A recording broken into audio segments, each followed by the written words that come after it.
Hey guys, Skip here, and just kind of did some repair work on the Freewing Seagull, and I did a little addition to it. I'll show you guys here in a second, but it needed a couple of repairs. It had been banged up a little bit. I flew it one season pretty much, quite a bit actually, and it got crashed one day, and I kind of just fell out of interest in the gliders for a little while, and I decided I would go ahead and put this back together. One of the viewers out there, Liam Mapp, I believe is what he goes by, and he asked if I had any gliders, and I do. I did a lot of gliders my first season of flying, and you know that was only 2-3 years ago now. 3 seasons, 2 years, 2.5 years now. But you know, I started with some of the wrong stuff, and then when I finally started wising up that I wasn't ready for things like jets and stuff like that, I started flying the gliders. Got real used to these. These were super simple. This is just a great model, guys. This is the Freewing Seagull. Super piece of cake to put together. One of the best gliders really I've seen. Screw-in wings. It's got covers for the servos. Basically just slaps together. No real gluing except for back here. I believe you gotta glue the tail sections in on the this little rudder piece. And then you have an option with this one of going, I got the 4-in-1. So I can run it with a V-tail and an EDF, or I can run it V-tail with a regular prop, or I can run it a prop with a V-tail or a standard tail. It goes either way. Four different ways you can do this plane. It's pretty neat. It's got a 64mm EDF jet. It's only got, I believe, the 5-blade or 6-blade fan. I think it's got a 30 amp ESC. And if I recall, this thing, I thought it was a little underpowered, but what I'm planning on doing to this is I'm going to stiffen up the wings a little bit. We just probably put some leading edge Gorilla Tape on there to clear stuff. That gives them a lot of stability and stiffness.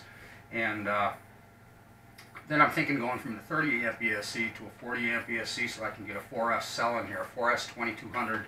And then we're going to change that fan out, and I want to put a 12-blade in, or a 10-blade actually is what I really want to do. And this thing is going to be great. And the other thing I just did to this was I put in a gyro, a flight stabilizer, and the coolest place in the world I could see to try and put it, and everything runs so simple and so easy here, is right under here, where you would access the servo hatches.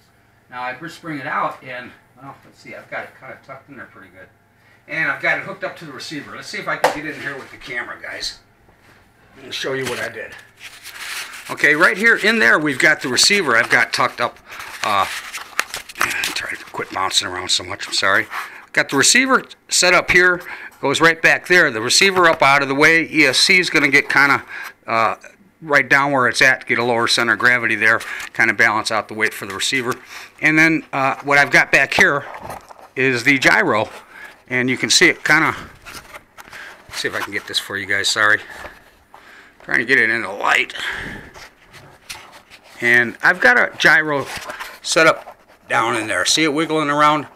And it just kind of mounts right on this block here for the servo access cover, and pops right in, stays right in place. And now I got a gyro set in this thing. So if you want, I'll fire it up for you real quick and give you a sneak peek. I did some cleaning up, just a little bit of gluing. I had to kind of fix up the nose a little bit. I took the front clear, it has like a clear little windshield there. I took that front clear thing off because this is the perfect size for a Mobius camera. It fits right in there, guys, and that's perfect. I mean, it's excellent. And with the clear on there, the clear cover on there, yeah, it afforded protection, but you couldn't see so well through it. So I got rid of it in favor of doing this. Let me fire this thing up for you real quick, and I'll show you what we got going here. And I'm going to take this thing out and try and fly it. Considering the shell and the way it is and all the electronics are pretty well shielded, even if moisture goes in here, it's just going to go out the motor. All the electronics should be pretty well protected, especially if I get this ESC up out of the way a little bit. And I'll shoot some corrosion X spray in there, as well as probably hit the servos too, just in case. But they look pretty well protected. Let me grab a battery.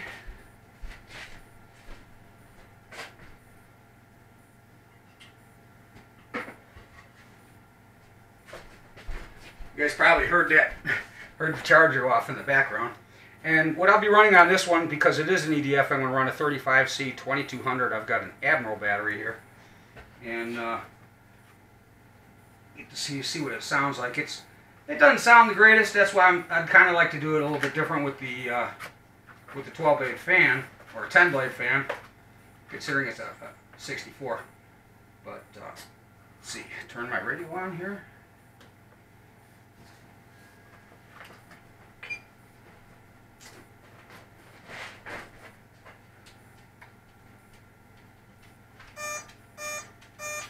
Should do its little dance here.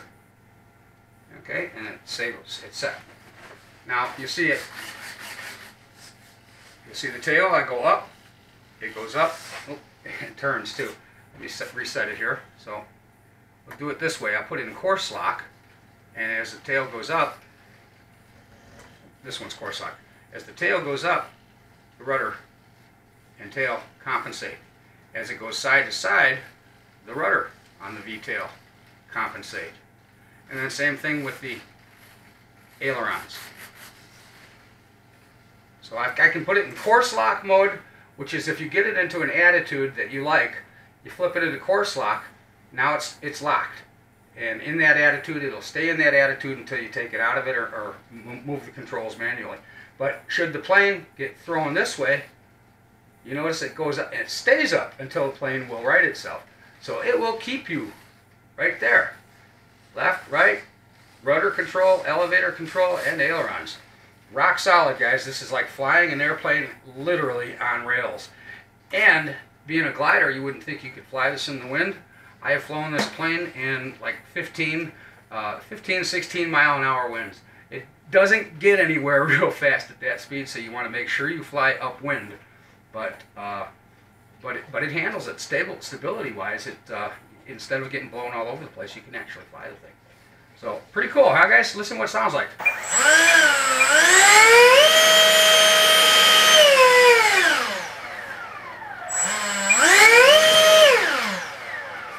So anyway, that's it, guys. You get to see the Seagull, I think, up next time. We're going to mix it up a little bit. I haven't flown the gliders in a while, and this one is extremely aerobatic. I don't use any expos or anything. This is all 100% throws, and that's the way it flies the best. It's easy, piece of cake flyer, guys. Where you see it, it does all kinds of aerobatics that you wouldn't think a glider like this could do. Thanks for watching. We'll catch you guys hopefully when the weather settles down. Now it's raining. It's supposed to snow later, and then who knows. Happy flying.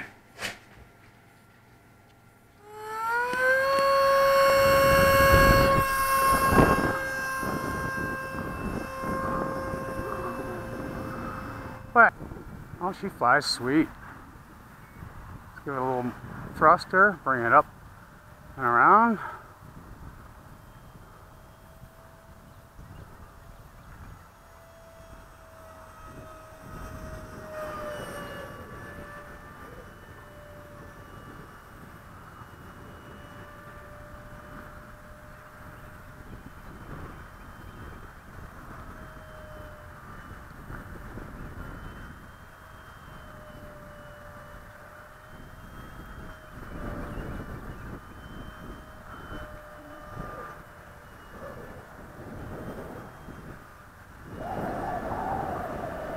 And see how she stalls. Oh, nicely. Yeah, she pulls right out of it. This is I think they got the CG right. Obviously, they built the plane. It just didn't seem right to me. But I'm cruising. All right, let's just see how she glides now.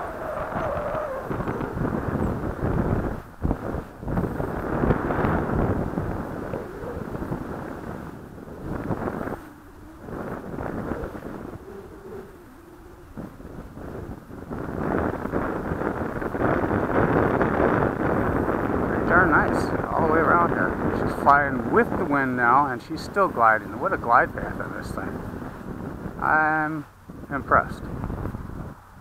Totally.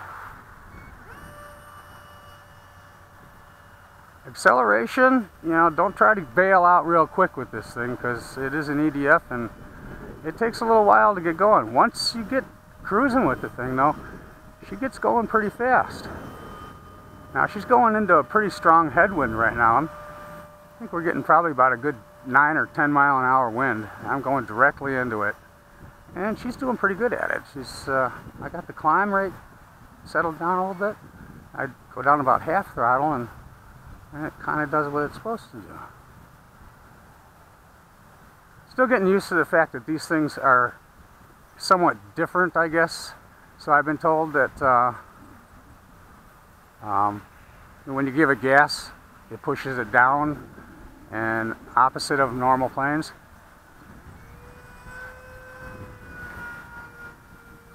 Okay.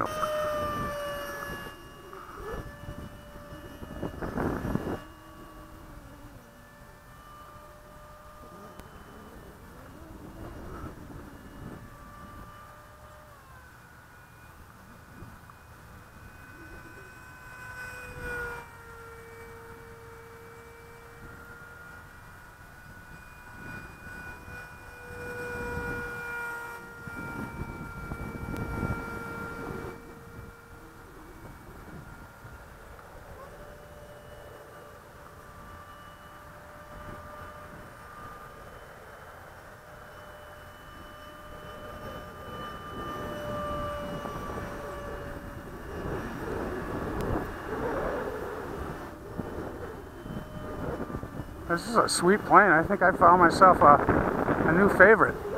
Could use a little more power, in all honesty though. I really thought it would be a little stronger, even in this wind. It flies fine as far as the size of the plane and its stability in that. I don't have a gyro in it or anything yet, and you know, checking it out the way it is, it's almost flying hands off. I may have to give it just a little adjustment. It wants to kind of go to the left a little bit, but it's not bad. We should probably, well, it's not beeping yet. We're going to get a full flight this time.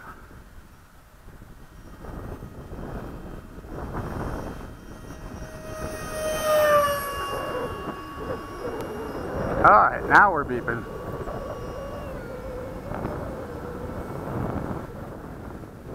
Give the batteries a break here and we'll glide it in.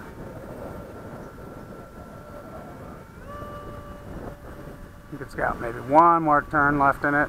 It's about what I got the last time. So we're going to bring it in and it's going to do the glide. Let's just see how it does on its own. I'm virtually almost, well, a couple minor adjustments here, and I'm hands off the controls on this. Yeah, it wants to go that way a little bit. I might have to, it might be an aileron, I think it is. I don't think it's really rudder. And I wasn't really thinking about what I was doing. She was just coming in on her own. I didn't even have to give it a little pull at the end there to left it. She just landed. It's so sweet.